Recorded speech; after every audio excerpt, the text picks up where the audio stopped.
Hello students, कैसे हैं आप सब? होप सो अच्छे होंगे। हाँ जी, मैं CAPS मैनुअल आप सबका इस एक अमेजिंग वीडियो में वेलकम करता हूं। इसमें आप लोग कवर कराऊंगा सी एंड एडवांस काउंट की जनवरी 25 अटेम्प्ट के लिए आरटीपी। हम लोग क्या कवर करेंगे सर? आरटीपी अटेम्प्ट जनवरी 25, सब्जेक्ट एडवांस अकाउंटिंग। आपने वीडियो को लाइक करना है। सर ने वीडियो को लाइक कर लिया है। चैनल को सब्सक्राइब करना है। सर हमने ना चैनल को सब्सक्राइब कर लिया है और ना हमने चैनल का लिंक ना सब दोस्तों के साथ सब ग्रुप में शेयर कर दिया है। वीडियो को आगे बढ़ाने से पहले कुछ इंपॉर्टेंट इंफॉर्मेशन आपके साथ शेयर कर देता हूं। अभी ना 25 नवंबर से मैं आप लोगों के लिए लेके आ रहा हूं एडवांस अकाउंट का बूस्टर बैच। सर इस बैच की फी कितनी? मैं आपको बता दूं, इसकी कोई फी नहीं है। ये जो बैच है ना एडवांस अकाउंट का बूस्टर बैच, ये फ्री ऑफ कॉस्ट रहेगा और कंप्लीट बैच मैं आपको यूट्यूब पर कराऊंगा। इस बैच की जो कवरेज है 100% सिलेबस कवर होगा, जिसमें आपके सारे as chapter, introduction of as Ind AS framework का चैप्टर, सारा सिलेबस कवर होगा। मैं आपको कॉन्सेप्ट रिवाइज कराऊंगा और साथ में इंपॉर्टेंट क्वेश्चन भी कवर कराऊंगा। सर हमें नोट्स कहां पे मिलेंगे और कब मिलेंगे? मैं आपको बता दूं, आपको जो नोट्स मिलने स्टार्ट होंगे वो 24 नवंबर से नोट्स मिलने स्टार्ट हो जाएंगे। और ये जो नोट्स आपको मिलेंगे, ये मिलेंगे आपको हमारे टेलीग्राम चैनल पे। टेलीग्राम चैनल का लिंक मैं आपको डिस्क्रिप्शन में दे दूंगा। जितने भी इंपॉर्टेंट नोट्स हैं ना, मैं सारे के सारे अपने टेलीग्राम चैनल पे शेयर करता रहता हूं। आप क्या करेंगे, टेलीग्राम चैनल को ज्वाइन कर लेंगे, उसका लिंक सब दोस्तों शेयर कर देंगे। बड़े सारे अर्लियर अटेम्प्ट की ना आरटीपी एमटीपी की वीडियो मैंने ऑलरेडी शेयर कर रखी है। उन वीडियो की मैंने एक प्लेलिस्ट बना रखी, उस प्लेलिस्ट का लिंक मैं आपको डिस्क्रिप्शन में दे दूंगा। आपको जिस भी अटेम्प्ट की आरटीपी एमटीपी देखनी है, आप क्या करेंगे, उस प्लेलिस्ट पे क्लिक करेंगे, आपको उस अटेम्प्ट की आरटीपी एमटीपी मिल जाएगी। न्यू सिलेबस के अकॉर्डिंग अभी तक आपके 2 बार एग्जाम हुए हैं, मई 24 में और आपका सितंबर 24 में। दोनों अटेम्प्ट के सजेस्टेड आंसर की वीडियो मैंने ऑलरेडी शेयर कर रखी, उन वीडियो का लिंक आपको मैं डिस्क्रिप्शन में दे दूंगा। चलिए जी, आरटीपी स्टार्ट करते हैं। इस बार की जो आरटीपी है, इसमें इंस्टीट्यूट ने क्या किया है, जितने भी आपके चैप्टर है ना, उनके क्वेश्चन यहां पे कवर नहीं किए हैं।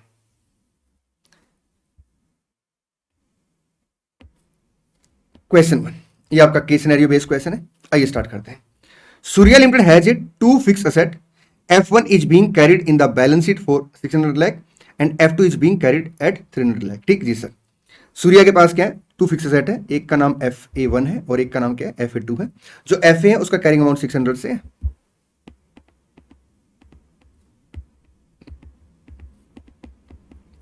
और जो FA2 है उसका कैरिंग अमाउंट सर आपका 300 है।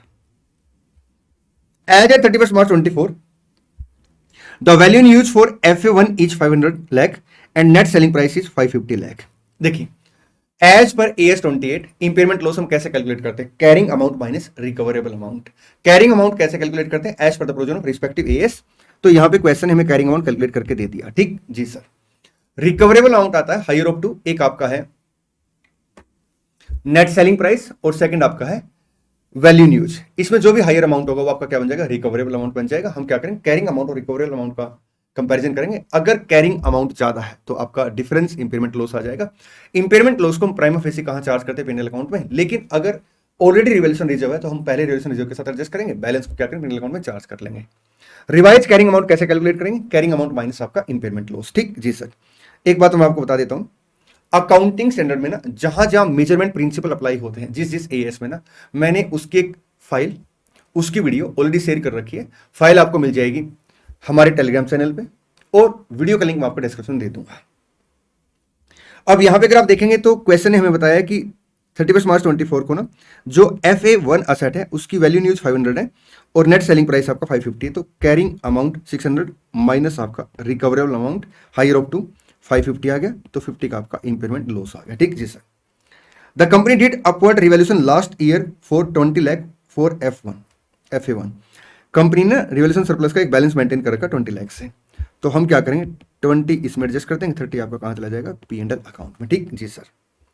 As a 31 March 24, the value use for FA2 is 350 lakh and net selling price sir कितने से आपका 320 से। तो यहां पे 350 आपका क्या बन जाएगा, रिकवरेबल अमाउंट और इंपेयरमेंट लॉस आपका नील आ जाएगा। ठीक जी sir. How much is the total impairment loss for current year for FA1? Total impairment loss कितने से है सर? हमारा टोटल इंपेयरमेंट लॉस है 50 से। ऑप्शन 2 आ गया। How much impairment loss will be charge to profit और loss for current year for FA1? आपका 20 कहाँ चार्ज हो जाएगा रिवैल्यूएशन सरप्लस के साथ, 30 कहाँ चार्ज हो जाएगा P&L में। How much is the total impairment loss for current year for FA2, आपका नीला आ गया। What will be the carrying value on 1 April 24 for FA1। FA1 में अगर आप देखेंगे तो कैरिंग अमाउंट कितने से था 600 से, इंपेयरमेंट लॉस आपका 50 है तो 550 आपका क्या आ जाएगा, आपका रिवाइज कैरिंग अमाउंट आ जाएगा। ठीक जी सर 550। चलिए आगे बढ़ते हैं। क्वेश्चन नंबर 2 जनरल MCQ है। द डेबिट और credit balance of foreign currency monetary item translation difference account कहां पे शो करते हैं इसको, रिजर्व एंड सरप्लस में एज ए सेपरेट आइटम। ठीक जी सर, ऑप्शन बी आ गया। डिस्क्रिप्टिव क्वेश्चन, पहला क्वेश्चन आपका AS1 का क्वेश्चन है। देखिए क्या लिखता है, ABC Limited was making provision for non-moving inventory based on no issue for the last 12 month up to 31st March 23। मैं पहले आपको इस सेंटेंस का मीनिंग बताऊंगा। देखिए क्या होता है, जैसे मान लो मैं एक इन्वेंट्री बेचता हूं, ठीक। अब वो इन्वेंट्री नॉन मूविंग है, रेयरली बिकती है, तो कंपनियां क्या करती हैं, पॉलिसी बना लेती है कि अगर इन्वेंट्री 12 मंथ तक नहीं बिकेगी तो हम 5% प्रोविजन क्रिएट कर लेंगे। ठीक, अगर 24 मंथ तक नहीं बिकी तो हम 7% प्रोविजन क्रिएट कर लेंगे। कंपनियां ऐसे पॉलिसी बनाती है और फिर कंपनी क्या करती है, ईयर एंड पे आइडेंटिफाई करती है कि आइटम कितनी पुरानी है, उसके हिसाब से प्रोविजन का अमाउंट कैलकुलेट करती है। तो यहाँ पे अब इस लाइन को पढ़िए, ABC Limited was making provision for non-moving inventory based on no issue for the last 12 months up to 31st March 23। 31st March 23 तक कंपनी क्या करती थी, no issue for the last 12 month के हिसाब से प्रोविजन क्रिएट करती थी, मतलब इस हिसाब से प्रोविजन क्रिएट करती थी। ठीक जी sir. The company want to provide during the year ending 31st March 24 based on technical evaluation. अब कंपनी क्या करना चाहती है, टेक्निकल इवेल्युएशन करा के इन्वेंट्री का और फिर प्रोविजन क्रिएट करना चाहती है। व्हाट इट मीन्स, देखिए मान लो मैं कैलकुलेटर बेचता हूँ, ये कैलकुलेटर 1 साल तक नहीं बिकता तो मैं इसके अगेंस्ट एक प्रोविजन क्रिएट कर लूँगा। ये मेरी अकाउंटिंग पॉलिसी होती थी। ठीक, मैं इस तरह से अपनी अकाउंटिंग करता था, प्रोविजन इस तरह से कैलकुलेट करता था। अब इस बार मैनेजमेंट ने क्या डिसाइड किया, मैनेजमेंट ने डिसाइड किया कि हम एक काम करते हैं, इस कैलकुलेटर का ना टेक्निकल इवैल्यूएशन करा लेते हैं। जैसे मान लो कैलकुलेटर की कॉस्ट अपनी 500, 1 साल तक नहीं बिका तो हम 25 का प्रोविजन क्रिएट करते थे अभी तक 31 मार्च 23 तक। इस साल हमने क्या किया, हमने इस साल डिसाइड किया कि एक काम करेंगे, हम इसका टेक्निकल इवैल्यूएशन कराएंगे। टेक्निकल बंदे ने इसकी वैल्यू 490 कैलकुलेट करके दे दी, तो अब प्रोविजन कितना क्रिएट होगा, 10 का। The company want to provide during the year ending 31 March 24 based on technical evaluation, total value of inventory आपका 100 लाख है। Provision required based on 12 month issue 3.5 lakh है। Provision required based on technical evaluation 2.5 lakh है। मतलब technical evaluation के हिसाब से value एक तरीके से ज्यादा आ गई है। Does this amount to change in accounting policy, नहीं, ये आपका अकाउंटिंग पॉलिसी में चेंज नहीं है, बल्कि हम इसे बोलेंगे ये अकाउंटिंग एस्टिमेट में चेंज है। Can the company change the method of provision, yes company ऐसा कर सकती है, कंपनी ऐसा कर सकती है प्रोवाइडेड वो प्रूडेंट नॉर्म को फॉलो करे। लेकिन इस क्वेश्चन में अगर आप देखेंगे तो 100 लाख की टोटल इन्वेंट्री है और यहाँ पे जो प्रोविजन का अमाउंट चेंज हुआ वो 1 लाख है, वो मेटेरियल अमाउंट नहीं है। तो हम लोग क्या करेंगे, नोट्स अकाउंट में डिस्क्लोज करते हैं। नोट्स अकाउंट में हम क्या डिस्क्लोज करेंगे, इस बार हमने क्या किया, जो प्रोविजन का अमाउंट कैलकुलेट किया इन्वेंट्री के ऊपर, जो नॉन मूविंग आइटम है, टेक्निकल इवैल्यूएशन के हिसाब से प्रोविजन का अमाउंट कैलकुलेट किया है। ठीक, अगर हम अर्लियर अप्रोच फॉलो करते तो उस केस में क्या होता है, उस केस में ना जो इन्वेंट्री है उसका अमाउंट 1 लाख से रिड्यूस होके आता और P&L का अमाउंट भी 1 लाख से रिड्यूस होके आता। ठीक जी सर, सॉल्यूशन एक बार इसका रीड कर लेंगे। नेक्स्ट क्वेश्चन आपका AS3 का क्वेश्चन है, classify the following activity as operating activity, investing activity, financing activity, cash equivalent. आपने इन एक्टिविटी को क्लासिफाई करना है, ऑपरेटिंग में, इन्वेस्टिंग में, फाइनेंसिंग में एंड कैश इक्विवेलेंट में। Proceeds from long term borrowing, अगर हम लॉन्ग टर्म बोरोइंग से प्रोसीड्स लेके आते तो वो फाइनेंसिंग एक्टिविटी है। सर शॉर्ट टर्म बोरोइंग भी फाइनेंसिंग एक्टिविटी होती है, मैं आपको बता दूं। ठीक, प्रोसीड्स फ्रॉम ट्रेड रिसीवेबल, ये आपका ऑपरेटिंग एक्टिविटी है। Trading commission received operating activity है। रिडम्पशन ऑफ प्रेफरेंस शेयर, आपने प्रेफरेंस शेयर रिडीम कर दिए, फाइनेंसिंग एक्टिविटी है। Proceeds from sale of investment, अपने इन्वेस्टमेंट बेची है तो ये आपके लिए इन्वेस्टिंग एक्टिविटी है।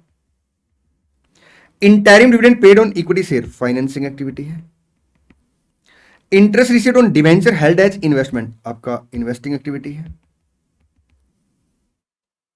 Dividend received on share held as investment, investing activity है। Rent received on property held as investment, देखिए अगर हमने प्रॉपर्टी हेल्ड कर रखी एज इन्वेस्टमेंट और उसके ऊपर जो रेंट रिसीव होता है वो भी कौन सी एक्टिविटी बन जाती है, इन्वेस्टिंग एक्टिविटी, क्योंकि हमने प्रॉपर्टी में पैसा इन्वेस्ट कर रखा है। ठीक, dividend on paid on preference share, financing activity. Marketable security, cash and cash equivalent. आइए एक बार हम टिक कर लेते हैं सॉल्यूशन। देखिए ऑपरेटिंग में बी एंड सी है, ऑपरेटिंग में बी और सी है, बिल्कुल ठीक है। इन्वेस्टिंग में ई जी एच आई है, ई जी एच आई। फाइनेंसिंग में आपका ए डी एफ जी है,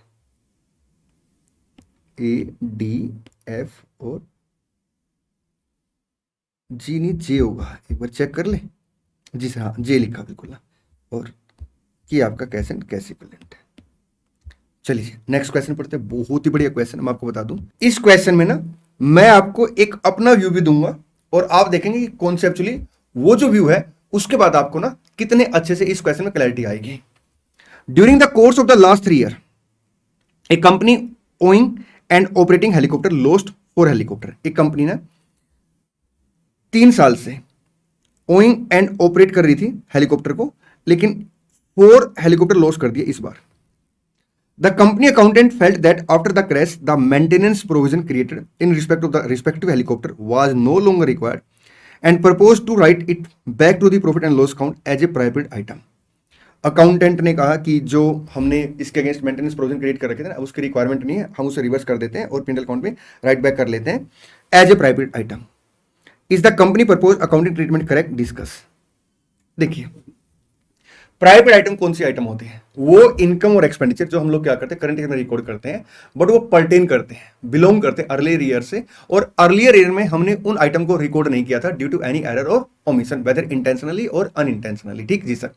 अब यहां पे अगर आप देखेंगे तो हमने अर्लियर ईयर में कोई एरर या ओमिशन नहीं की है, तो ये प्राइवेट आइटम नहीं है। अब क्वेश्चन उठता है कि जो हमने प्रोविजन को राइट बैक किया है, अगर ये प्राइवेट आइटम नहीं है तो फिर हम इसे अलग से डिस्क्लोज करें या ना करें? अगर अलग से डिस्क्लोज करें तो कैसे डिस्क्लोज करें, किस कैटेगरी के अंदर इसे डिस्क्लोज करें? देखिए बात सुनिए बड़े ध्यान से ना।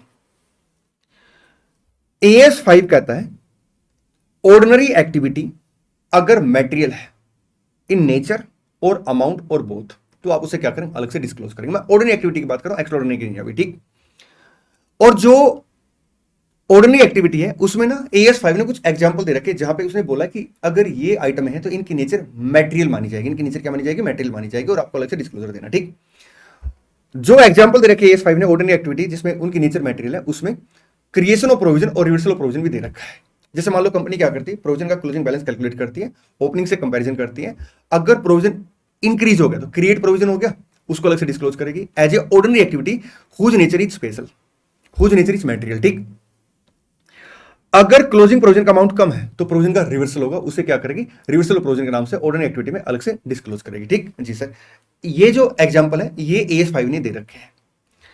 अब यहां पे अगर आप देखेंगे तो प्रोविजन का रिवर्सल है। अब ये जो प्रोविजन का रिवर्सल है, क्या हम इसे एज ए ऑर्डिनरी अलग से डिस्क्लोज करें या एक्स्ट्रा ऑर्डिनरी? क्योंकि हेलीकॉप्टर जो लॉस्ट हुए वो आपका मतलब हेलीकॉप्टर लॉस्ट होना एक एक्स्ट्रा ऑर्डिनरी एक्टिविटी है, lost of helicopter extra ordinary activity है। तो इंस्टीट्यूट ने जो इसका आंसर दे रखा है ना, रिवर्सल ऑफ प्रोविजन में एक्स्ट्रा ऑर्डिनरी आइटम दे रखी है, तो मेरे को ऐसा लगता है कि इंस्टीट्यूट ने कहीं ना कहीं इसको इस बात से कोरिलेट कर लिया है कि जो हेलीकॉप्टर लॉस्ट हुए उसकी वजह से हमने प्रोविजन रिवर्स किया, इसलिए एक्स्ट्रा ऑर्डिनरी आइटम है। ठीक जी सर। देखिए So it will not be considered as a private item क्योंकि कोई एरर या ओमिशन नहीं है। Such write back of provision is not an ordinary feature of the business, it shall be considered as an extraordinary item। लेकिन student की query आती है इसका आंसर देखने के बाद ना कि सर ऑर्डिनरी एक्टिविटी में भी तो क्रिएशन ऑफ प्रोविजन और रिवर्सल ऑफ प्रोविजन आता है। बिल्कुल आता है अगर वो आपका रूटीन में है। ठीक। क्योंकि यहाँ पे लॉस्ट ऑफ हेलीकॉप्टर एक एक्स्ट्राऑर्डिनरी एक्टिविटी है, इसकी वजह से अगर आप रिवर्सल ऑफ प्रोविजन करें तो इंस्टीट्यूट ने उस कंटेक्स्ट में इसका आंसर एक्स्ट्राऑर्डिनरी आइटम दिया है। ठीक। चलिए नेक्स्ट क्वेश्चन, क्वेश्चन नंबर 6, बहुत ज्यादा आसान क्वेश्चन है। Rose construction undertake to construct a bridge for the government of UP. Rose construction Gulabo construction है। ठीक जी सर, नहीं सर गुलाब है, चलो ठीक है गुलाब है, रोज ही होता है गुलाबो। तो गुलाब कंस्ट्रक्शन ने क्या किया? कंस्ट्रक्ट किया एक bridge for the government of UP. क्योंकि जैसे ही रोजी कंस्ट्रक्शन लिखा होता है ना तो कई बच्चों का चेहरा खिल जाता कि गुलाबो आ गई। The construction commence during the financial year ending 31 March 24 and is likely to complete by the next financial year। ठीक है। The contract is a fixed price of 12 crore with an escalation clause। You are given the following information for the year ended। जो contract price है वो आपका 12 करोड़ है, लेकिन उसमें escalation clause है। Cost incurred up to 31 March 24 4 crore है। बात सुनिए ध्यान से ना, जो ये cost income up to date है, क्या इसमें ऑलरेडी जो एस्केलेशन है उसका इंपैक्ट आ चुका होगा? बिल्कुल आ चुका होगा। सर कैसे आ चुका होगा? बात सुनिए ध्यान से ना, मैं एक बिल्डिंग का कंस्ट्रक्शन करता हूं, ठीक, मैं कॉन्ट्रैक्टर। मैंने कॉन्ट्रैक्टर को बोला कि साहब देखिए, अगर मान लो मटेरियल का प्राइस ना इस रेंज के बीच और इस रेंज के बीच में रहा तो मैं आपसे ये वाला पैसा चार्ज करूंगा, और अगर ये प्राइस बढ़ गया तो मैं आपसे बड़ा वाला पैसा चार्ज करूंगा। अब मैं आज जब मटेरियल परचेज कर रहा हूं कंस्ट्रक्शन के लिए, तो मेरे को तो बड़े प्राइस पे मिला है। मैं ये थोड़ा बोलूंगा सेलर को, सप्लायर को, कि भाई साहब पहले आप प्राइस कम ले लो और मैं बाद में जब एस्केलेशन मेरे को मिलेगा तो मैं आपको पैसा दे दूंगा। वो तो कहेगा भाई साहब आज के हिसाब से पैसे पे करो। तो क्योंकि जो कॉस्ट इनकर्ड हो चुकी है उसमें ऑलरेडी क्या होता है, एस्केलेशन का इंपैक्ट आ चुका होता है, उसमें हम अलग से एस्केलेशन का इंपैक्ट नहीं लेंगे। लेकिन जो कॉन्ट्रैक्ट प्राइस है उसमें एस्केलेशन का इंपैक्ट अभी तक नहीं आया होगा, क्योंकि हमें जो इंफॉर्मेशन दे रखी है वो आपका बिफोर एस्केलेशन दे रखी है। देखिए, contract is for a fix price of 12 crore with an escalation, ठीक जी सर। तो फिक्स प्राइस ही हो गया, अगर एस्केलेशन आएगा तो उसका इंपैक्ट हमें यहाँ पे लेना पड़ेगा, ठीक। इसमें ऑलरेडी इंपैक्ट आ चुका होगा। Cost estimate to complete the contract, इसमें हमने इंपैक्ट कंसिडर कर लिया होगा, ठीक। Escalation in cost by 5%, hence the contract price is also increase by 5%। You are required to ascertain the stage of completion. Stage of completion आपका 40% आ गई। Cost incurred up to date divide by total estimated cost, ठीक। And compute the amount of revenue. Revenue sir आपका आ जाएगा contract price plus escalation into आपका percentage of completion, 5.04। And profit to be recognise for the year as per AS7 minus आ जाएगा cost income till date. देखिए, contract revenue minus cost income, आपका ये profit का अमाउंट आ जाएगा।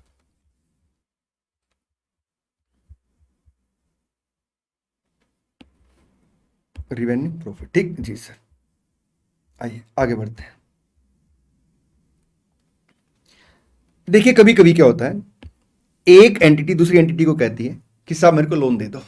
बड़ी प्रैक्टिकल बात आपको मैं बता रहा हूं। सामने वाली एंटिटी कहती है कि मैं आपको लोन दे दूंगी, कोई दिक्कत नहीं है, लेकिन मेरे को सिक्योरिटी में क्या मिलेगा? तो पहले वाली एंटिटी कहती है कि देख, मैं इस इन्वेंट्री में डील करता हूं, मैं आपको ये इन्वेंट्री बेचूंगी और वापस इस इन्वेंट्री को बड़े प्राइस पे परचेज कर लूंगी।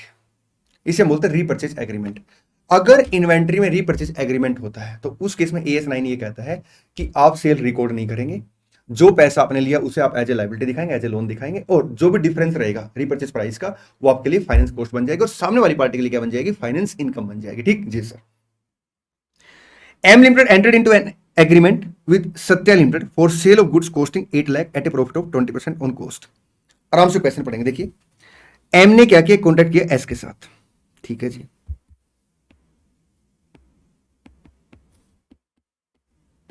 M limited S limited, contract क्या हुआ है कि एम एस को गुड सेल करेगा, कितनी कॉस्ट का? 8 लाख की कॉस्ट का, प्रॉफिट है 20% ऑन कॉस्ट, मतलब 8 लाख प्लस आपका 20% 9.6 लाख, ठीक जी sir. The sale transaction took place on 1 February 24। जो सेल ट्रांजेक्शन हुई है वो कब हुई है? 1 फरवरी 24 को हुई है, ठीक है जी।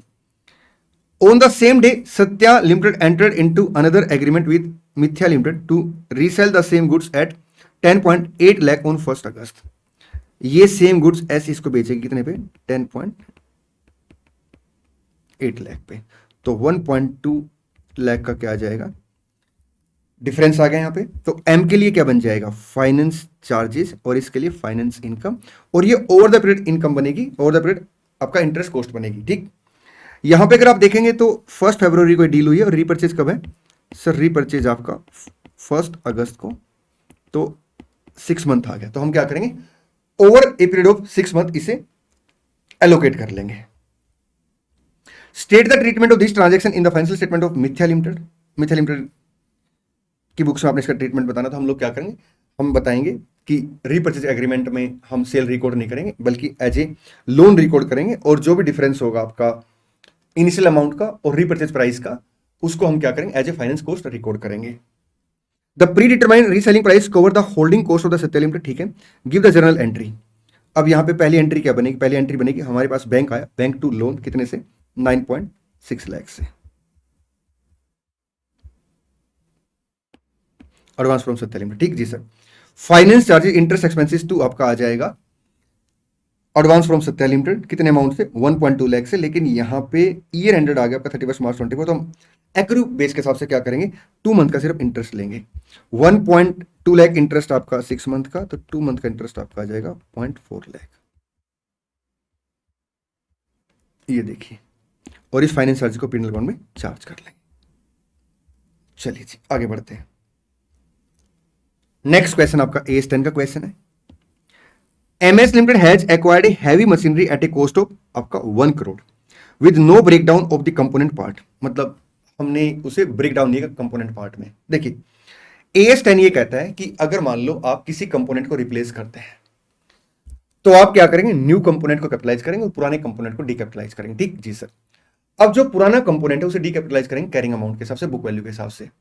अब अगर आपने इनिशियली कंपोनेंट को एलोकेट कर रखा है अलग से तो उसका कैरिंग अमाउंट इजीली कैलकुलेट हो जाएगा, लेकिन अगर आपने उसे इनिशियली एलोकेट नहीं कर रखा तो आप क्या करेंगे, रेट्रोस्पेक्टिव जाएंगे और इनिशियली लेवल पे उसे एलोकेट करेंगे। अगर प्रैक्टिकली आपके लिए ऐसा पॉसिबल नहीं तो उस केस में हम क्या करेंगे, जो भी आपका रिप्लेस पार्ट का, जो आपने पुराना पार्ट रिप्लेस किया है, उस पुराने पार्ट की आज के दिन वैल्यू कितनी है, प्राइस कितना है, ठीक, आप उस प्राइस को आइडेंटिफाई करेंगे। उसके बाद क्या करेंगे, प्रेजेंट वैल्यू कैलकुलेट करेंगे जब आपने उस पार्ट को ओरिजिनली परचेज किया था, मतलब जब आपने पीपी को परचेज किया था, वहां पे आपको ओरिजिनल कॉस्ट मिल जाएगी उस पार्ट की, और वहां से लेके यहां तक का डेप्रिसिएशन उसमें माइनस करके करंट कैरिंग अमाउंट आ जाएगा। ठीक, चले जी सर, उसे हम क्या करेंगे, डीकैपिटलाइज करते हैं। The estimate useful life is 10 year. At the end of the 6th year, 6th year के बाद one of the major component the turbine require replacement as further maintenance is uneconomical. ठीक है, the reminder of the machine is perfect and is expected to last for the next 4 year. 10 year total useful life है, तो next 4 year और remaining component of the asset, remaining asset चलेगी। ठीक, the cost of the new turbine is आपका 45 lakh, the discount rate assumed is 5%। तो हम लोग क्या करें, देखिए इस अमाउंट को तो कैपिटलाइज कर देंगे। अब पुराने अमाउंट को हमें क्या करना पड़ेगा, डीकैपिटलाइज करना पड़ेगा। डीकैपिटलाइज के लिए हम क्या करेंगे, पहले 6 ईयर पहले कॉस्ट कैलकुलेट करेंगे। ठीक जी सर, आपका डिस्काउंट रेट 5% है। Can the cost of the new turbine has be recognised as an asset. देखिए अगर आप किसी कंपोनेंट को रिप्लेस करते हैं और वो जो कंपोनेंट है वो recognition criteria of PP qualify करता था, हम उसे क्या करेंगे, रिकॉर्ड कर लेंगे। रिकॉग्निशन क्राइटेरिया क्या कहता है AS10 में, जो आपने पार्ट रिप्लेस किया है या आपने कोई नई पीपी परचेज की, रिकॉग्निशन क्राइटेरिया कहता है कि न्यू पीपी को आप रिकॉर्ड कर लेंगे एज ए पीपी असेट को, मतलब पीपी को एज ए असेट रिकॉर्ड कर लेंगे अगर 2 कंडीशन क्वालिफाई होती। पहली कंडीशन क्या है, उसकी कॉस्ट का आप रिलायबली एस्टिमेट लगा पा रहे हैं, और सेकंड कंडीशन क्या है, उससे आपको फ्यूचर में बेनिफिट मिलेंगे। ठीक है, तो हम लोग क्या करेंगे, इस अमाउंट को कैपिटलाइज कर लेंगे। So what treatment should be used, इस अमाउंट को कैपिटलाइज कर लेंगे और पुराने अमाउंट को क्या करेंगे, डीकैपिटलाइज करेंगे। कितने से, देखिए 45 लाख आपका आज क्या है, कॉस्ट है।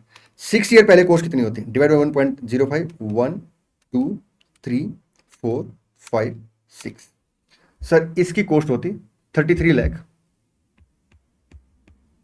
57,969। ठीक, हम इसमें से क्या करेंगे, 6 ईयर का डेप्रिसिएशन माइनस कर देंगे, तो 4 ईयर के हिसाब से सर क्या आ जाएगा, आपका कैरिंग अमाउंट आ जाएगा। ठीक जी सर,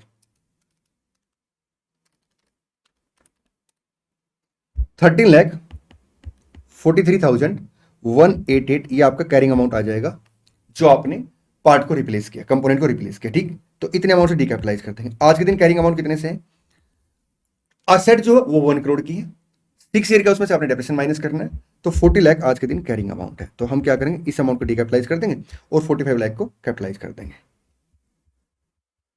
ये देखिए 1343 आपका 160 राउंडिंग ऑफ का डिफरेंस होगा, इन्होंने यहाँ पे इस अमाउंट को राउंडिंग ऑफ कर दिया। ठीक जी सर, ये न्यू कंपोनेंट को आपने कैपिटलाइज कर दिया, ये रिवाइज कैरिंग अमाउंट आ गया। इस अमाउंट की कैलकुलेशन एक तरीके से और भी हो सकती है। देखिए इनिशियली हमने क्या किया होगा, 1 करोड़ के सेट परचेज की है, तो उसमें से जो कंपोनेंट है उसकी कॉस्ट आ रही है 33,57,969 है, तो मैं इससे टैली कराने के लिए 900 ही ले लेता हूं। ठीक, 33,57,900। बात सुनिए ध्यान से ना, ये अपनी कंप्लीट मशीन है, इसमें एक कंपोनेंट है जिसको हमने आज रिप्लेस किया, तो उस कंपोनेंट की कॉस्ट आज के हिसाब से अगर हम कैलकुलेट करें तो ये होती, तो बैलेंस कॉस्ट किसकी आ जाएगी sir, reminder part of the machine की।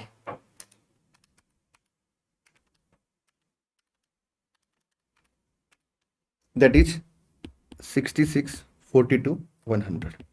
अब हम क्या करेंगे, यहां पे 6 ईयर का डेप्रिसिएशन माइनस करेंगे, 39, 85, 260, 26 lakh 56,840,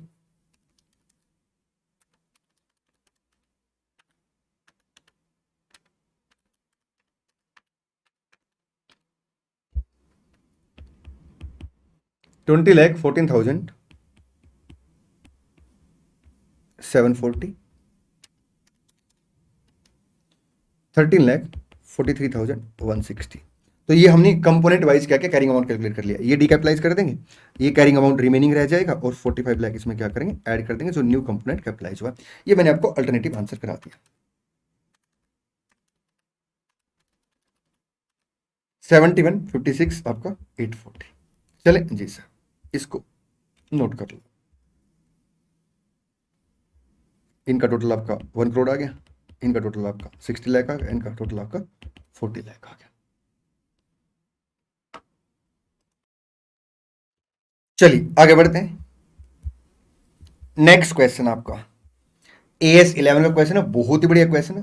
क्या लिखता question, Bansal company limited imported raw material worth $12,000 on 15 January 24 when the exchange rate was 68 पर USD। ठीक है जी, एज पर आपका AS 11 हम लोग क्या करेंगे, इनिशियल फॉरेन करेंसी ट्रांजैक्शन को रिकॉर्ड करेंगे स्पॉट रेट के हिसाब से। तो 12,000 इंटू आपका 68, 8,16,000 का अमाउंट आ गया। ठीक जी sir. The payment for the transaction was made on 5 May when the exchange rate was 64 per USD। ठीक है जी, हमने यहाँ पे गुड्स इंपोर्ट किए हैं और उस दिन प्राइस 68 था, लेकिन जिस दिन हमने पेमेंट की उस दिन प्राइस आपका 64 था, तो हमें 4 का फायदा हो गया। ठीक, एट द ईयर एंड, लेकिन क्योंकि बीच में ईयर एंड आ गया तो हम लोग क्या करेंगे, जितनी फॉरेन करेंसी मॉनेटरी आइटम है उसे रीस्टेट करेंगे क्लोजिंग रेट के हिसाब से, और जो भी डिफरेंस होगा उसे पिनल अकाउंट के अंदर लेके जाएंगे। At the year and 31 March 24 the rate of exchange was 65 पर USD। ठीक है, तो 3 का अपने को फायदा हो गया, तो 36,000 का अपने को क्या हो गया, फायदा हो गया, और लाइबिलिटी रिड्यूस हो जाएगी। और जो फायदा हुआ फॉरेन एक्सचेंज गेन, इसे हम क्या करेंगे, क्रेडिट कर देंगे किसके अंदर, P&L अकाउंट के अंदर। ठीक जी सर।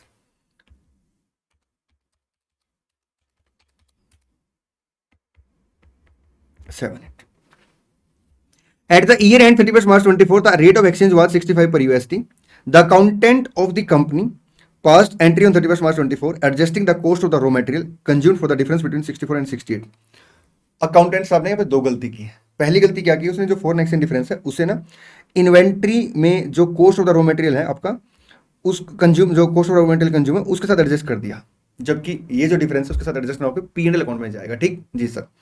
सेकंड, उसने क्या गलती की, उसने डिफरेंस लिया पेमेंट डेट का और आपका ट्रांजैक्शन डेट का, जबकि डिफरेंस कहां पे कब कब आना चाहिए, एक ईयर एंड पे और एक आपका पेमेंट डेट पे। ठीक, तो हम पहले साल क्या करेंगे, 36,000 अमाउंट क्रेडिट करेंगे P&L अकाउंट में as a foreign exchange gain, और नेक्स्ट ईयर 12,000 आ जाएगा, 1 का डिफरेंस। ठीक जी सर।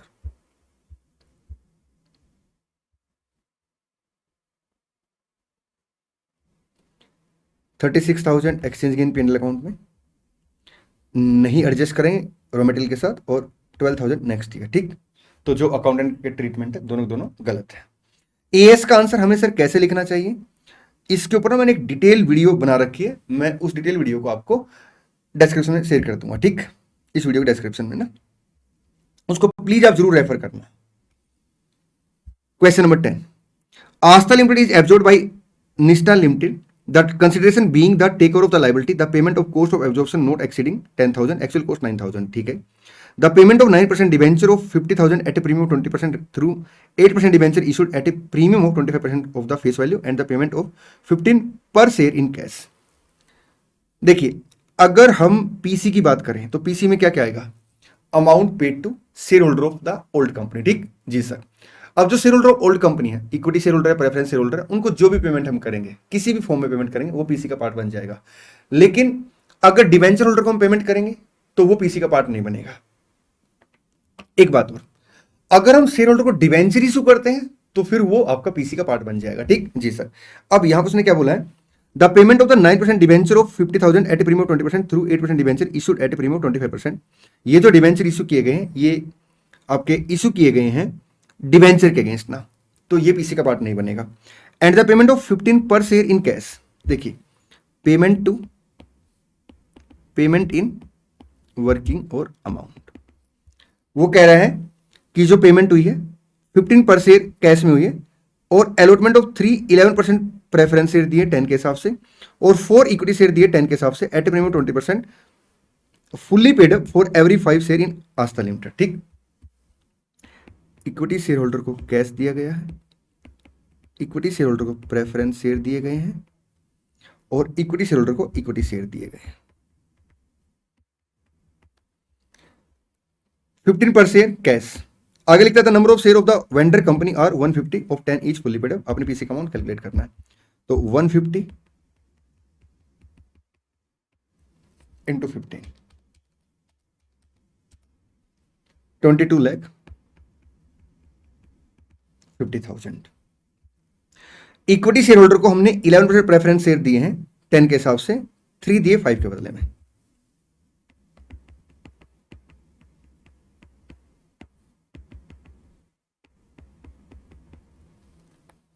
₹9,00,000।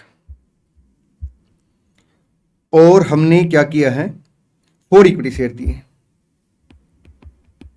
5 के बदले में, और जो इशू प्राइस रहा है वो आपका 20% प्रीमियम के हिसाब से रहा, 12 के हिसाब से।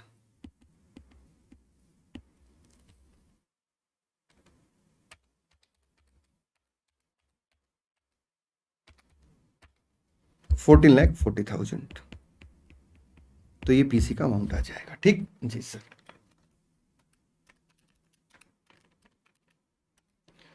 ₹45,90,000। ठीक जी सर। आगे बढ़ते हैं। क्वेश्चन नंबर 11 आपका AS16 का क्वेश्चन है, बहुत ही ज्यादा आसान क्वेश्चन है। How will interest be capitalize when qualified asset are funded by borrowing in the nature of bond that are issued at a discount.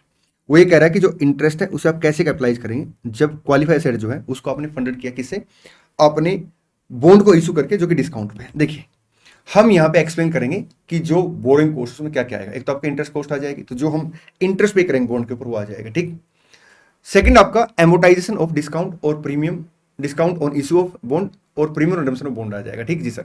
अगर कोई एंसिलरी आपने एक्सपेंडिचर इनकर किया तो उसका भी हम एमोटाइजेशन क्या करेंगे, बोरोइंग कोस्ट का पार्ट मान के चलेंगे।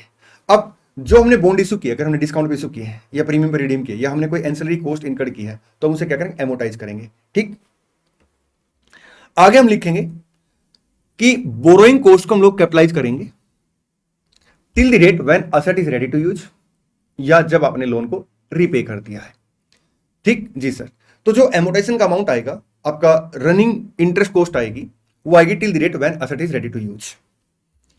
X Limited issued in year 1 a 3-year 10% per annum interest paid annually bond with a face value of 1 lakh at a price of 90,000 to finance a qualified asset which is ready for intended use at the end of year 2। ठीक है, तो यहां पे अगर आप देखेंगे तो 10,000 का आपका discount on issue of the bond आ गया, और जो असेट है वो रेडी फॉर इंटेंडेड यूज होगी आपकी eight the end of the year 2। लेकिन 3 साल के लिए बॉन्ड इशू किए हैं, तो हम इसे क्या करेंगे, 3 साल के हिसाब से एलोकेट कर लेंगे। तो जो बोरोइंग कॉस्ट आएगी, discount on issue of bond आ गया, और आपका इंटरेस्ट कॉस्ट आ जाएगी हर साल, क्योंकि इंटरेस्ट कॉस्ट आपकी फेस वैल्यू के हिसाब से आएगी। तो ये आपकी बोरोइंग कॉस्ट आ गई। अब इसका ट्रीटमेंट क्या होगा, in relation to qualified asset हम कैपिटलाइज कर देंगे till the rate when asset is ready to use, और उसके बाद की बोरोइंग कॉस्ट क्या करेंगे, P&L अकाउंट के अंदर चार्ज कर लेंगे। असेट क्योंकि रेडी टू यूज होगी आपका ईयर 2 के एंड में, तो ये बोरोइंग कॉस्ट कैपिटलाइज हो जाएगी, और इसके बाद की बोरोइंग कॉस्ट हम क्या करेंगे, P&L अकाउंट के अंदर लेके चले जाएंगे। Compute the amount of borrowing cost to be capitalize if the company use amortization of discount straight line basis. ठीक जी सर। यहां पे अगर आप देखेंगे तो ये देखिए, ये आपका इंटरेस्ट कॉस्ट एमोटाइजेशन अमाउंट है। In the above case the amount of borrowing cost capitalize would in year 1 and year 2, borrowing cost of 13,334 incurred in year 3 would be expenses since the asset is ready for intended use at the end of the year 2। तो third year की जो borrowing cost है हम क्या करेंगे, P&L account के अंदर लेके चले जाएंगे। चलिए आगे बढ़ते हैं। क्वेश्चन नंबर 12 देखिए क्या लिखता है, a company has an inter segment transfer pricing policy of charging at costless 5%। एक कंपनी है वो क्या करती है, इंटर सेगमेंट में जब गुड्स ट्रांसफर करती है तो उसकी पॉलिसी है कि वो ना कॉस्ट में 5% लेस करके चार्ज करती है, जबकि मार्केट प्राइस जो है वो आपका are generally 20% above cost. You are required to examine whether the policy adopted by the company is correct और नॉट। देखिए AS 17 ये कहता है कि जब आप इंटर सेगमेंट में गुड्स ट्रांसफर करते हैं तो जो भी आपने एक्चुअल प्राइस यूज किया ना, आप उसके बेस पे उसे मेजर करेंगे। जो भी आपने एक्चुअल प्राइस यूज किया उसके बेस पे आप क्या करेंगे, मेजर करेंगे। ठीक जी सर। आपकी जो भी अकाउंटिंग पॉलिसी है आप उसे क्या करेंगे, आप उसे डिस्क्लोज करेंगे। आप ना जो प्राइस आपने चार्ज किया है उसको डिस्क्लोज करेंगे, और अगर उसमें कोई चेंज है उसको डिस्क्लोज करेंगे, और अगर अकाउंटिंग पॉलिसी में कोई चेंज आता है तो आप उसको डिस्क्लोज करेंगे। ठीक। You are required to examine whether the policy adopted by the company is correct और नॉट। बिल्कुल करेक्ट है, वो ऐसा कर सकती है, लेकिन उसे क्या करना पड़ेगा, कंसिस्टेंट बेस पे उसे फॉलो करना पड़ेगा। मतलब जो भी अकाउंटिंग पॉलिसी है आपका इंटर ट्रांसफर प्राइस की, उसे कंसिस्टेंट बेस पे फॉलो करना पड़ेगा। ठीक जी सर। आप सॉल्यूशन इसका रीड कर लेना। नेक्स्ट क्वेश्चन आपका AS 18 का क्वेश्चन है, बहुत ही प्यारा और बहुत ज्यादा आसान क्वेश्चन है। Will transaction with related party for service provided oblique received free of cost be required to be disclose. देखिए AS 18 ये कहता है कि अगर आप कोई भी रिसोर्स ट्रांसफर करते हैं या ऑब्लिगेशन ट्रांसफर करते हैं और उसमें अगर आपने कोई प्राइस चार्ज किया या नहीं किया, मतलब इरिस्पेक्टिव ऑफ प्राइस चार्ज किया नहीं किया, आप क्या करेंगे, डिस्क्लोजर देंगे। मैं दोबारा इस बात को बोल देता हूं, AS 18 ये कहता है कि अगर रिलेटेड पार्टी के बीच में कोई ट्रांजेक्शन होती है, मतलब आपने कोई रिसोर्स ट्रांसफर किया, कोई ऑब्लिगेशन ट्रांसफर किया, इरिस्पेक्टिव ऑफ कि आपने कोई प्राइस चार्ज किया नहीं करा, आप क्या करेंगे, उसे डिस्क्लोज करेंगे। ठीक। A Limited has a corporate communication department which centralizes the public relation function for the whole group of A Limited and its subsidiaries. No charges are, however, levied by A Limited on its subsidiary, and accordingly, these transactions are not given accounting recognition. ठीक है। Would these constitute related party transaction require disclosure under AS 18 in the standalone financial statement of A Limited? बिल्कुल, क्योंकि irrespective of कि आपने कोई price charge किया नहीं किया, आप क्या करेंगे, डिस्क्लोजर देंगे। इसका आंसर मैं आपको रीड करा देता हूं। These transactions would require disclosure under AS 18 in the standalone financial statement of A Limited. As per para 10 of AS 18, a related party transaction is a transfer of आपका resources or obligation between related party regardless of whether or not a price is charged. In the given situation, there is a transfer of resources from A Limited to its subsidiary, though no price is charged for the same. हालांकि कोई price आपका charge नहीं हुआ, hence it will be considered as a related party transaction and will require disclosure in the financial statement of A Limited. ठीक जी sir. चलिए question number 14 AS 19 का question है। Money limited leased a machine to Hello limited on the following terms. Money ने क्या किया है, आपका लीज पे एक मशीन दी है हेलो लिमिटेड को, ये कुछ फॉलोइंग टर्म्स है। फेयर वैल्यू द मशीन आ गया, लीज टर्म 5 ईयर आ गया, लीज रेंटल पर एनम आ गया, गारंटेड रेजुअल वैल्यू आ गया, एक्सपेक्टेड रेजुअल वैल्यू, तो डिफरेंस आपका अनगारंटेड रेजुअल वैल्यू आ गया। IRR आ गया, discount rate for the year 1 to 5 discount rate दे दिए क्वेश्चन ने। Ascertain unearned finance income. देखिए अनअर्न्ड फाइनेंस इनकम बेसिकली वो फाइनेंस इनकम है जो लेसर लेसी से क्या करेगा, फ्यूचर में कमाएगा। ठीक जी सर। अब लेसर लेसी से जो टोटल पैसे चार्ज करेगा असेट के अगेंस्ट, इंक्लूडिंग आपका UGRV। ठीक जी सर। GRV एंड UGRV वो कहलाएगा ग्रोस इन्वेस्टमेंट। अगर उसमें से हम लोग क्या करेंगे, present value of gross investment minus कर देंगे तो आपका अनअर्न्ड फाइनेंस इनकम आ जाएगी। ग्रोस इन्वेस्टमेंट का मतलब है अल्टीमेट कितने पैसे आपको मिलेंगे, और नेट इन्वेस्टमेंट का मतलब क्या है, उसकी प्रेजेंट वैल्यू। ठीक जी सर। तो अनअर्न्ड फाइनेंस इनकम कैसे निकलेगी, gross investment minus net investment. Gross investment कैसे निकलेगी, देखिए 5 ईयर लीज टर्म है, लीज रेंटल पर एनम आपका 4 लाख है, तो 20 लाख जी sir plus GRV plus UGRV, तो अल्टीमेट ये पैसा रिसीव होगा। अब इसकी प्रेजेंट वैल्यू अगर हम कैलकुलेट करें तो 4 इंटू हर साल डिस्काउंट फैक्टर से मल्टीप्लाई कर देंगे। तो हम एक काम करते हैं, डिस्काउंट फैक्टर की एनुटी फैक्टर निकाल लेते हैं।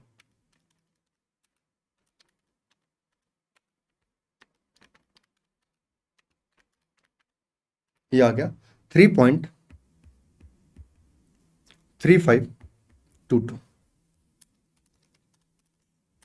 इंटू 4 लाख 13.4088, ये पीवी आ गई एनुअल लीज रेंट की। ठीक जी सर। GRV 0.8 इंटू 0.4972 39776,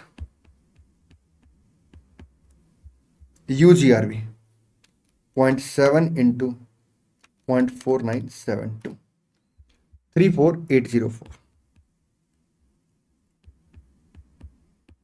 तो नेट इन्वेस्टमेंट का अमाउंट आ जाएगा आपका 0.39776 प्लस 13.4088। 14.1546। अब ये आपका नेट इन्वेस्टमेंट आ गया और ग्रोस इन्वेस्टमेंट आ गई 21,50,000 से। तो 734,540 आपका अनंत फाइनेंस इनकम आ गई। अगर आप इसका सोल्यूशन देखेंगे ना तो इंस्टीट्यूट ने यहाँ पे एरर कर रखी। क्या एरर कर रखी है उन्होंने ना, यूजीआरबी में यहाँ पे प्लस तो लिख दिया, लेकिन जब अमाउंट कैलकुलेट किया ना तो इसमें से घटा के कैलकुलेट कर लिया। तो यहाँ पे ये अमाउंट आप चेंज कर लेंगे,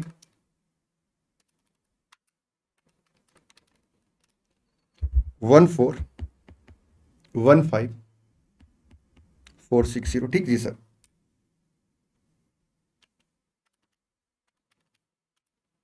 सेवन थ्री फोर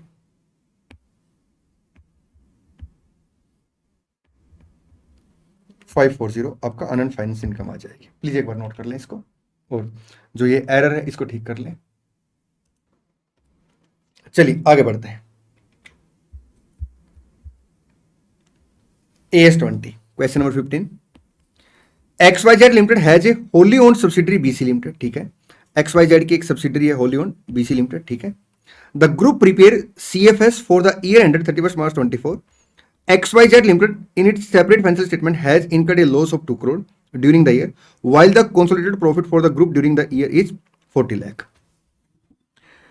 बड़े आराम से क्वेश्चन पढ़ेंगे। जो XYZ है ना, अगर हम उसकी सेपरेट फाइनेंशियल स्टेटमेंट की बात करें तो उसे 2 करोड़ का लॉस हुआ है, जबकि कंसोलिडेशन में अगर हम ओवरऑल बात करें ग्रुप कंपनियां मिला के तो कंसोलिडेशन में 40 लाख का प्रॉफिट हुआ। ठीक जी सर।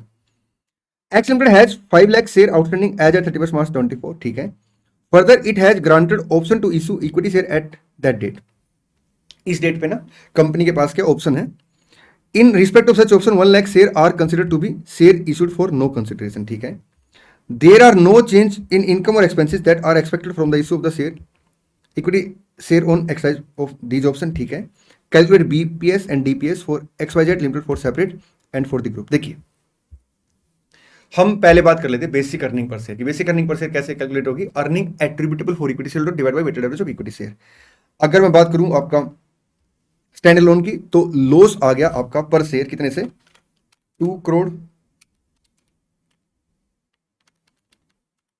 सर 40 के हिसाब से। ठीक जी सर। और अगर मैं ग्रुप की बात करूं तो 8 का प्रॉफिट आ गया बेसिक अर्निंग पर शेयर। ठीक जी सर। CFS आपका स्टैंड अलोन। DPS हम कैसे कैलकुलेट करते हैं, हम क्या करेंगे, सबसे पहले आइडेंटिफाई करेंगे पोटेंशियल इक्विटी शेयर को जिनके नीचे डाइल्यूटेड है। और जब भी हम लोग क्या करेंगे, आइडेंटिफाई करेंगे पोटेंशियल इक्विटी शेयर को जिनके नीचे डाइल्यूटेड है, तो हम टेस्ट फॉर डाइल्यूशन के लिए कॉन्टिन्यू ऑर्डिनरी ऑपरेशन इनकम को कंसीडर करेंगे। किसको कंसीडर करेंगे, कॉन्टिन्यू ऑर्डिनरी ऑपरेशन की इनकम को। ठीक जी सर।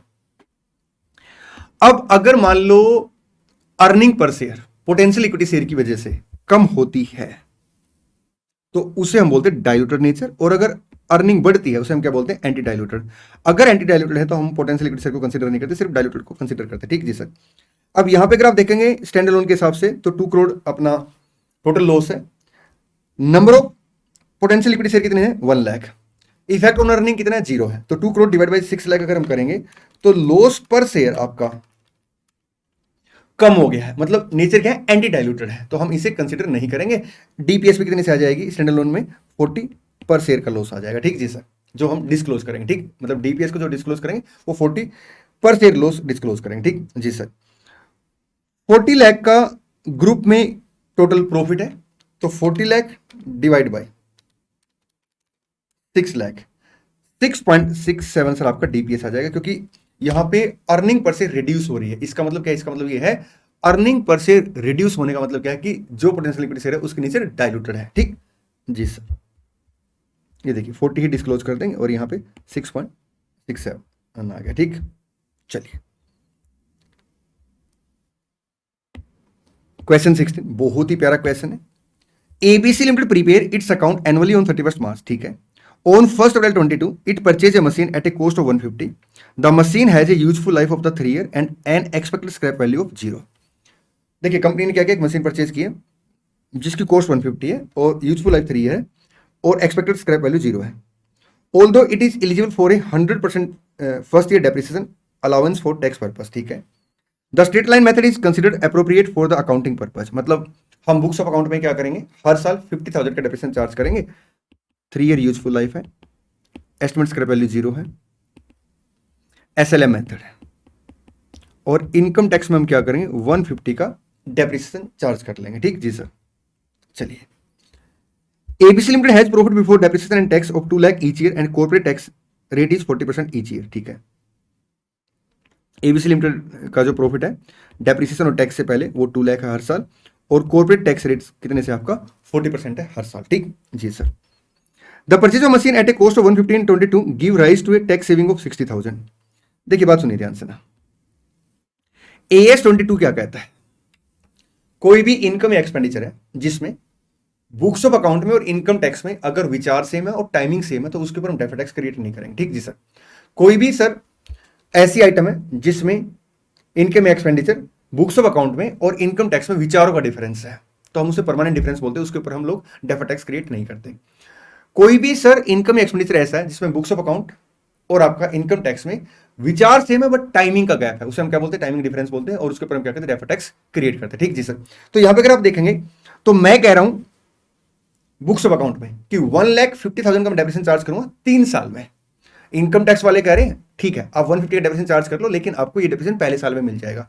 अब अल्टीमेट अगर आप देखें तो हमारे विचार सेम है, क्योंकि मैं भी कह रहा हूं 150 का डेप्रिसिएशन है और इनकम टैक्स वाले कह रहे हैं 150 का डेप्रिसिएशन है, लेकिन हमारे विचारों में टाइमिंग का गैप है। टाइमिंग का गैप कैसे है कि मैं कह रहा हूं जो डेप्रिसिएशन है वो आपका पर एनम 50,000 है, इनकम टैक्स वाले कह रहे हैं नहीं जी 150 आपका पहले साल है। तो यहाँ पे क्योंकि हमारे विचार सेम है बट टाइम का गैप है, इसलिए क्या बन जाएगा, टाइमिंग डिफरेंस। अगर टाइमिंग डिफरेंस है इसके ऊपर हमें क्या करना पड़ेगा, डेफर्ड टैक्स कैलकुलेट करना पड़ेगा।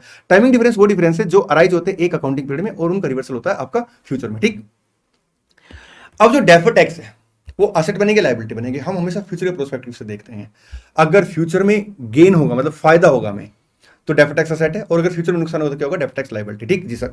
अब इनकम टैक्स वाले कह रहे हैं कि डेप्रिसिएशन आपका वो 150 हम कह रहे हैं 1 लाख है, तो फ्यूचर में वो क्या करेंगे 1 लाख का डेप्रिसिएशन हमें डिसअलाउ कर देंगे, और अगर वो 1 लाख का डेप्रिसिएशन डिसअलाउ करेंगे फ्यूचर में तो फ्यूचर में टैक्स ज्यादा देना पड़ेगा, तो क्या बन जाएगा, डेफर्ड टैक्स लायबिलिटी बन जाएगी। ठीक, डेफर्ड टैक्स असेट या लायबिलिटी का हमेशा क्लोजिंग बैलेंस कैलकुलेट होता है, उसका कंपैरिजन ओपनिंग के साथ होता है, डिफरेंस हम P&L अकाउंट के अंदर लेके जाते हैं। ठीक, चलिए हम जो इनकम टैक्स पे करते हैं वो एज पर the provision of income tax act पे करते हैं। The purchase of machine at a cost of 150 in 22 give rise to a tax saving of 60,000. The corporate tax rate has been assumed to be same in each of the 3 year. यहाँ पे अगर आप देखें तो corporate tax rate आपका 40% हर साल है। Calculate deferred tax and pass necessary general entry. ठीक, what will be the amount of deferred tax if the substantially enacted tax rate. अच्छा एक काम करते हैं, इसको अभी पेंडिंग रखते हैं, ये अपने आप में एक अलग क्वेश्चन हो गया। तो देखिए इनकम टैक्स के अकॉर्डिंग पहले साल की जो इनकम बिफोर डेप्रिसिएशन है वो 2 लाख है, और बुक्स ऑफ अकाउंट के अकॉर्डिंग कितनी है, 2 लाख है। ठीक, हम डेप्रिसिएशन 50,000 क्लेम करेंगे, वो जो डेप्रिसिएशन अलाउ करेंगे 150 अलाउ करेंगे, तो 50,000 के ऊपर हमें क्या करना पड़ेगा, टैक्स पे करना पड़ेगा, तो 20,000 का आपका प्रोविजन फॉर टैक्स आ जाएगा। ठीक जी सर। अब मैं कह रहा हूं कि फ्यूचर में मैं 50,000 का डेप्रिसिएशन चार्ज करूंगा। इनकम टैक्स वाले कह रहे हैं नहीं जी हमने डेप्रिसिएशन आपको पूरा दे दिया, हम फ्यूचर में आपको 1 लाख का डेप्रिसिएशन क्या करेंगे, डिसअलाउ कर देंगे। अब ये जो 1 लाख का डेप्रिसिएशन डिसअलाउ करेंगे तो फ्यूचर में हमें इसके ऊपर टैक्स देना पड़ेगा, तो क्या बन गया, ये अपना टैक्सेबल टाइमिंग डिफरेंस बन गया, तो हम इसके ऊपर डेफर्ड टैक्स लायबिलिटी कैलकुलेट करेंगे। टैक्स रेट कितना है 40%, तो 40,000 से अपना DTL आ जाएगा, ये अपना प्रॉफिट आफ्टर टैक्स आ गया। ठीक जी सर। अब सेकंड ईयर में क्या होगा, मैं डेप्रिसिएशन 50,000 क्लेम कर लूंगा, इनकम टैक्स वाले उसे डिसअलाउ कर देंगे, तो अब डिफरेंस कितना बच गया 50,000 का, 40% के हिसाब से कितना अमाउंट आ जाएगा 20,000, ओपनिंग DTL 40,000 है, तो 20,000 से DTL क्या हो जाएगा, रिवर्स हो जाएगा। प्लीज ध्यान से बात सुनना, हम हमेशा डेफर्ड टैक्स का क्लोजिंग बैलेंस कैलकुलेट करते हैं, उसका कंपैरिजन ओपनिंग के साथ करते हैं, और जो डिफरेंस होता है उसे P&L अकाउंट के अंदर लेके जाते हैं। तो 20,000 का सर यहाँ पे क्या आ जाएगा, आपका DTL रिवर्स हो जाएगा। ठीक, और जो सेकेंड ईयर में अकाउंटिंग इनकम आएगी आफ्टर डेप्रिसिएशन वो 150 आएगी, लेकिन इनकम टैक्स वाले क्या करेंगे, जो 50,000 का डेप्रिसिएशन है सेकंड ईयर में वो डिसअलाउ कर देंगे, तो टैक्सेबल इनकम अपनी 2 लाख आ जाएगी, और 2 लाख के ऊपर हमें क्या करना पड़ेगा 40% के हिसाब से सर टैक्स का प्रोविजन क्रिएट करना पड़ेगा। ठीक जी सर। थर्ड ईयर में क्या होगा, देखिए थर्ड ईयर में भी अकाउंटिंग इनकम 150 आएगी, इनकम टैक्स के अकॉर्डिंग इनकम 2 लाख आएगी, उसका 40% सर 80,000 आपका प्रोविजन फॉर टैक्स आ गया। और क्योंकि थर्ड ईयर के एंड में अगर आप देखेंगे तो फर्दर अब कोई भी टाइमिंग डिफरेंस आपका नहीं रहेगा, तो closing timing difference 0, opening DTL, तो DTL का रिवर्सल आ जाएगा 20,000 से, ये देखिए। चले जी सर, हम एंट्री क्या पास करेंगे, P&L to current year provision, P&L to deferred tax liability, P&L to current tax provision और deferred tax liability to P&L, क्योंकि डेफर्ड टैक्स लायबिलिटी आपकी रिवर्स होगी सेकंड ईयर और थर्ड ईयर में। चले जी सर, बैलेंस शीट के अंदर करंट ईयर का प्रोविजन आ जाएगा आपका, जो शॉर्ट टर्म प्रोविजन है उसके अंदर, ठीक जी सर, करंट लायबिलिटी के अंदर ना, नेट ऑफ एडवांस टैक्स अगर हमने कोई पे कर रखा है। जो डेफर्ड टैक्स लायबिलिटी है वो आपका नॉन करंट लायबिलिटी के अंदर आएगी नेट के नाम से, ठीक जी sir. In the year 22 the balance of deferred tax account 40,000 would be shown separately from the current tax payable for the year in the terms of paragraph 30 of AS 22. In the year 23 the balance of deferred tax liability would be आपका 20,000 to be shown separately from the current tax payable, ठीक। और जो current tax है sir आपका short term provision के अंदर वो आ जाएगा। चले जी सर, आगे क्वेश्चन कह रहा है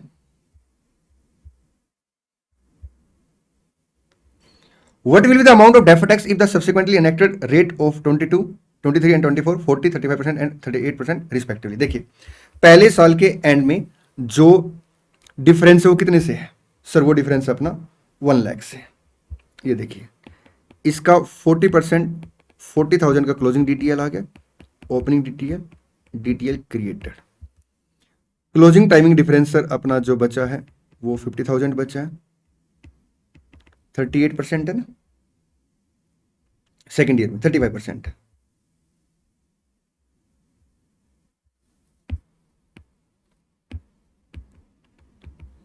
$17,500 ओपनिंग DTL रिवर्स्ड आ गया, ठीक, ये क्रिएटेड है, ये रिवर्स्ड आ गया, 38%, 17,500 का DTL आपका रिवर्स हो जाएगा, ये देखिए ये P&L में आ गई, ये आपके क्लोजिंग बैलेंस आ गए। आगे बढ़ते हैं,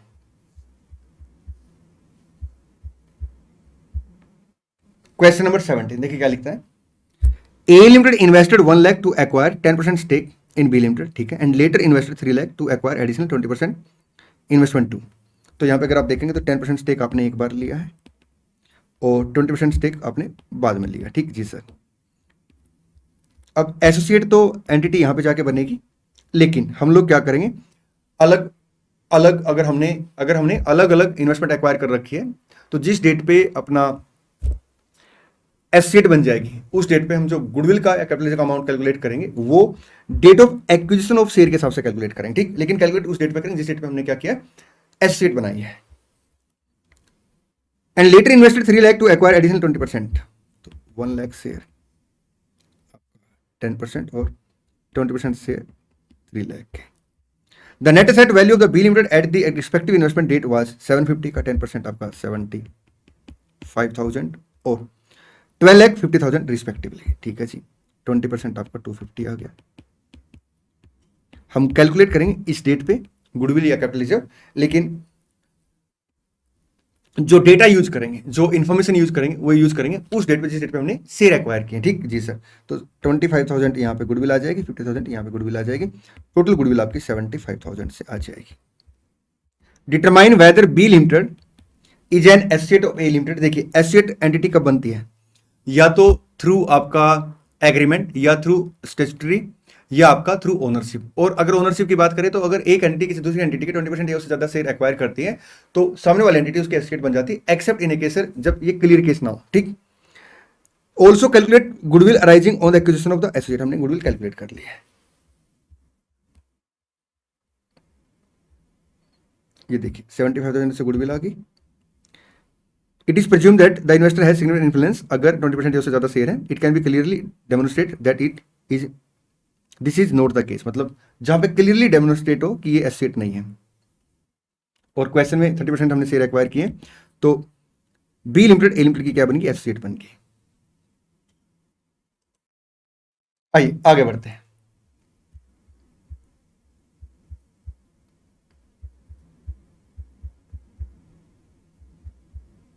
क्वेश्चन नंबर 18 आपका थ्योरी का क्वेश्चन है, मैं इसको भी करा देता हूं।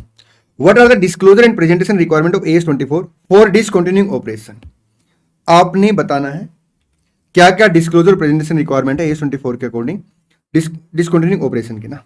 देखिए AS24 ये कहता है जिस डेट पे इनिशियल डिस्क्लोजर आपका इवेंट हो जाएगा उस डेट के बाद आपको क्या क्या डिस्क्लोजर देना पड़ेगा। एक जो डिसकंटिन्यूइंग ऑपरेशन है उसकी डिस्क्रिप्शन बतानी पड़ेगी, ठीक जी सर। फिर आपको बताना पड़ेगा कि सेगमेंट कौन सा है, बिजनेस सेगमेंट है, ज्योग्राफिकल सेगमेंट है। आपको डेट बतानी पड़ेगी और आपको नीचे बतानी पड़ेगी इनिशियल डिस्क्लोजर इवेंट की, ठीक जी सर। डेट और पीरियड बताना पड़ेगा जहां तक आपको एक्सपेक्ट लग रहा है कि यहां तक हम लोग क्या करें डिसकंटिन्यूइंग ऑपरेशन कंप्लीट कर लेंगे, ठीक जी सर। कैरिंग अमाउंट बताना पड़ेगा बैलेंस शीट डेट पे आपको असेट और लायबिलिटी का जो डिसकंटिन्यूइंग ऑपरेशन से रिलेटेड है। डिसकंटिन्यूइंग ऑपरेशन में जो आपकी ऑर्डिनरी एक्टिविटी से रिवेन्यू आएंगी, ऑर्डिनरी एक्टिविटी के ऊपर खर्चा आएगा, आपको उसका डिस्क्लोजर देना पड़ेगा। डिसकंटिन्यू ऑपरेशन से रिलेटेड जो भी आपकी ऑपरेटिंग एक्टिविटी है वहां से आपको कितना प्रॉफिट और लॉस आया उसके बारे में आपको डिस्क्लोज करना पड़ेगा और उसका टैक्स का खर्चा, ठीक। आपको स्टेटमेंट ऑफ कैश मतलब कैश फ्लो स्टेटमेंट के अंदर आपको क्या करना पड़ेगा, अमाउंट एट्रीब्यूटेबल टू आपका ordinary investing and financing activity of the discontinuing operation during the current financial reporting period आपको बताना पड़ेगा, ठीक जी सर। तो एक बार आप इनको रीड कर लेंगे। यहीं पे अगर आप देखेंगे तो दो रिक्वायरमेंट है क्वेश्चन की, एक तो आपको बताना है डिस्क्लोजर एंड प्रेजेंटेशन और सेकंड आपसे पूछा है गिव 4 एग्जांपल ऑफ एक्टिविटी। आपने 4 एग्जांपल देने एक्टिविटी के that do not necessarily satisfy criteria of paragraph 3 of AS24, मतलब जो कि डिसकंटिन्यूइंग ऑपरेशन के जो क्राइटेरिया है उसको पूरा नहीं करती but that might do so in combination with other circumstances. अब 4 एग्जांपल कौन कौन से, सबसे पहले देखिए मान लो हम लोग क्या कर रहे थे, डीजल के बेस पे कार बना रहे थे। अब हमने डिसाइड किया कि हम क्या करेंगे, इलेक्ट्रिक कार बनाएंगे। अब जो डीजल वाली कार है ना उन्हें हम धीरे धीरे बंद करेंगे और इलेक्ट्रिक कार का प्रोडक्शन बढ़ाएंगे, ठीक जी सर। तो इसे हम बोलते हैं ग्रेजुअली और इवोल्यूशनरी फेसिंग आउट ऑफ आपका प्रोडक्ट लाइन और क्लास ऑफ सर्विस, ठीक। तो पहला एग्जांपल क्या हो गया कि हम ग्रेजुअली या आपका इवोल्यूशनरी फेसिंग आउट करते हैं किसी प्रोडक्ट लाइन से या आपका क्लास ऑफ सर्विस से, ठीक जी सर। सेकंड एग्जांपल आपका बन जाएगा अगर आप डिसकंटिन्यू करते हैं several product with an ongoing line of business, ठीक जी सर। थर्ड आपका बन जाएगा आपने क्या किया, कुछ ना मार्केटिंग एक्टिविटी या आपका प्रोडक्शन एक्टिविटी को शिफ्ट कर दिया है न्यू लोकेशन पे, ठीक जी सर। सर कभी कभी क्या होता है एंटिटी ना किसी फैसिलिटी को क्लोज कर देती है, किस लिए, आपका प्रोडक्टिव इंप्रूवमेंट के लिए या अदर कॉस्ट सेविंग के लिए, ठीक जी सर। तो ये एग्जांपल एक बार आप रीड कर लेंगे। आइए आगे बढ़ते हैं। During 23-24, an enterprise incurred cost to develop and produce a routine low risk computer software product as follows। देखिए अगर एंटिटी सेल्फ डेवलप करते हैं इंटेंजिबल सेट को और उसके ऊपर कॉस्ट इनकर्ड होती है तो उसके समय हम क्या करेंगे, रिसर्च फेज के खर्चे को P&L अकाउंट के अंदर लेके जाएंगे, डेवलपमेंट फेज के खर्चे को क्या करेंगे, कैपिटलाइज करेंगे to the extent of expected benefit, ठीक जी सर।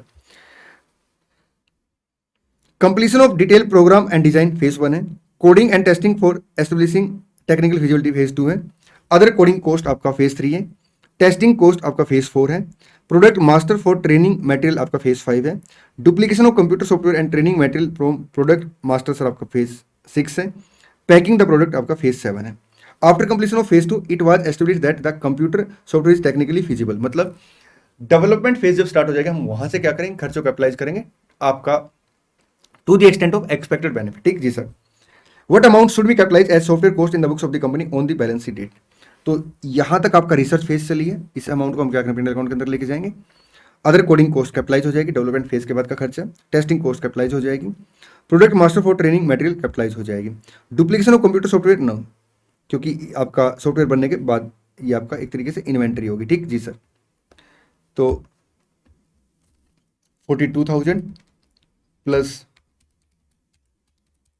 12,000 प्लस आपका 13,000, तो 67,000 से आप क्या करेंगे, असेट को कैपिटलाइज कर देंगे, अमाउंट को कैपिटलाइज कर देंगे एज ए इंटेंजिबल असेट। आइए आगे बढ़ते हैं, मैं एक बार आंसर टिक करा दूं, जी सर। ये देखिए duplication of computer software and training material ये आपके डेवलपमेंट फेज के बाद के खर्चे हैं, ठीक जी सर। चलिए अब हम क्या करेंगे सर, हम आगे बढ़ेंगे और लास्ट क्वेश्चन आरटीपी का डिस्कस करेंगे। बहुत ही बढ़िया क्वेश्चन है, एक्सीलेंट क्वेश्चन है, AS29 का क्वेश्चन है, question number 20। During the year QA limited delivered manufactured product to customer के, the product were faulty and on 1 October 23 customer के commenced legal action against the company claiming damage in respect of loss due to the supply of faulty product। देखिए हम क्या करते हैं, हमारा नाम है क्यूए लिमिटेड, हम मैन्युफैक्चर प्रोडक्ट प्रोड्यूस करते हैं और डिलीवर करते हैं किसको, कस्टमर के को। ठीक है, प्रोडक्ट जो है वो फॉल्टी मिल गए और 1 अक्टूबर को कस्टमर के ने क्या किया, हमारे अगेंस्ट लीगल एक्शन ले लिया। ठीक, और क्लेम किया कि उसे डैमेज हुआ है। The company claiming damage in respect of loss due to the supply of faulty product. ठीक जी सर, तो एक काम करते हैं, आप एक डायग्राम बनाते हैं, यहाँ पे क्यूए लिमिटेड, यहाँ पे कस्टमर के है और इसने हमारे अगेंस्ट क्या किया, लीगल एक्शन लिया है। ठीक जी सर, कि फॉल्टी गुड्स बेच दिए गए हैं और उसको नुकसान हो गया उसकी वजह से ना। Upon investigating the matter QA limited discovered that the product were faulty due to defective raw material procured from supplier F। बड़े आराम से क्वेश्चन पढ़ेंगे, क्योंकि जितने आराम से आप क्वेश्चन पढ़ोगे ना उतनी आपको क्लैरिटी आएगी। अब क्योंकि क्यूए के अगेंस्ट लीगल एक्शन हुआ तो क्यूए ने क्या किया, इन्वेस्टिगेटिंग स्टार्ट किया। ठीक, इन्वेस्टिगेशन में से क्या पता लगा, QA discover that the product were faulty due to defective raw material procured from supplier F. जो क्यूए है ना, अपना फिनिश गुड्स बनाती है, उसके लिए जो रॉ मटेरियल परचेज करती है वो किससे परचेज करती है, सप्लायर एफ से। ठीक है जी, इस लाइन को फिर से पढ़िए। हमें इन्वेस्टिगेशन में पता लगा कि जो प्रोडक्ट है वो फॉल्टी है, लेकिन उसके फॉल्ट का रीजन क्या है कि जो रॉ मटेरियल हम एफ से ले रहे हैं ना वो फॉल्टी था, इसकी वजह से हमारा जो प्रोडक्ट है वो फॉल्टी हो गया। तो हम अब क्या करेंगे, हम एफ के अगेंस्ट केस डालेंगे। Therefore on 1 December 23 the company commenced legal action against F claiming damage in respect of the supply of defective raw material. ये लीगल एक्शन लिया गया 1 अक्टूबर को। 1 दिसंबर को हम पहुंच गए कोर्ट में और इसके अगेंस्ट हमने क्या किया, लीगल एक्शन डाल दिया। ठीक जी sir,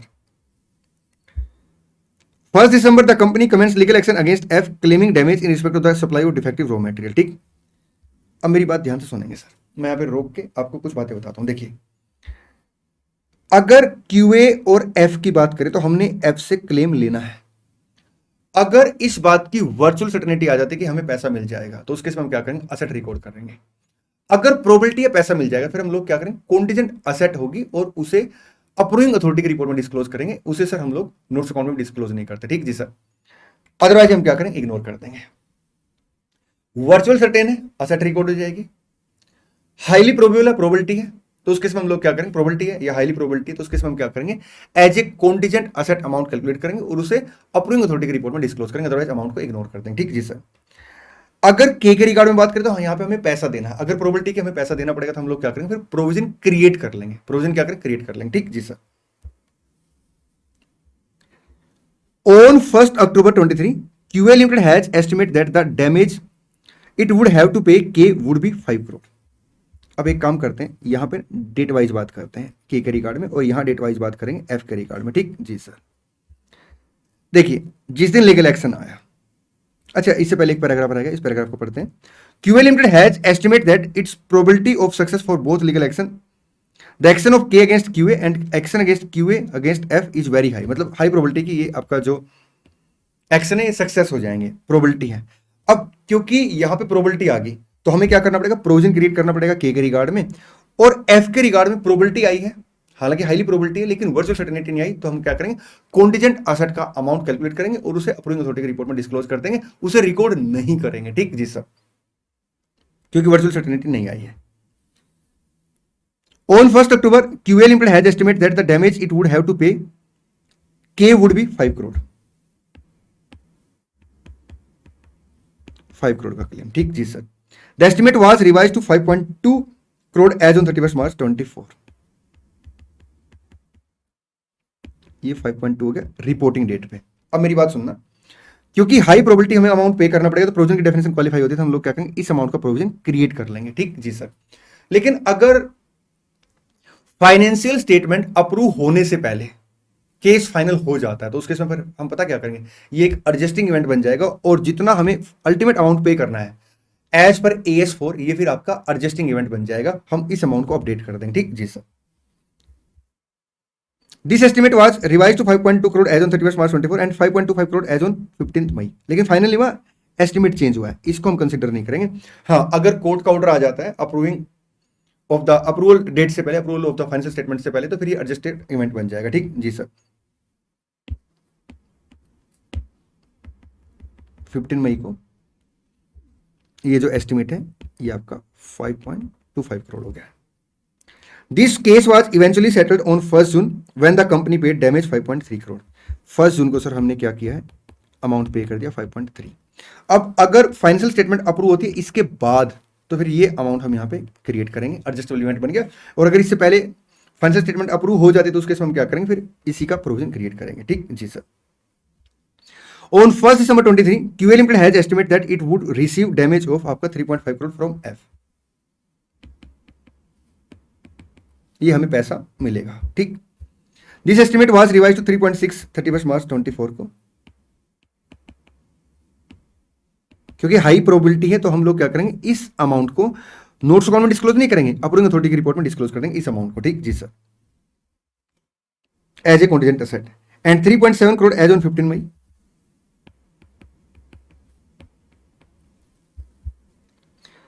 This case was eventually settled on 1 June when F paid 3.75 crore to QA Limited।